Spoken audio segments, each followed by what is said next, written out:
Good news, good vibes. Oy, like mates, partner, good news na po tayo. For every Filipino defending the West Philippine Sea.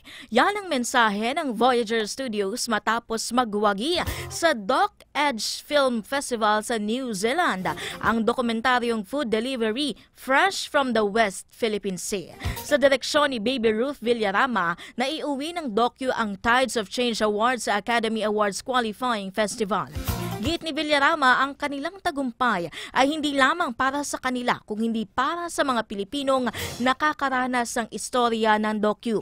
Ang docu ay tungkol sa buhay ng mga mangingisda, maging ng Philippine Coast Guard at Navy na nadadala o nagdadala ng supply sa mga outposts sa West Philippine Sea kahit may panganib na kaakibat. Kaugnay nito, hiniling ng Chinese Consulate sa Doc Edge na huwag ipalabas ang docu sa New Zealand dahil makakaapektuhan nila sa relasyon ng dalawang bansa. Ito naman ay tinanggihan ng naturang film festival at tinawag pang banned film that must be seen ang docu.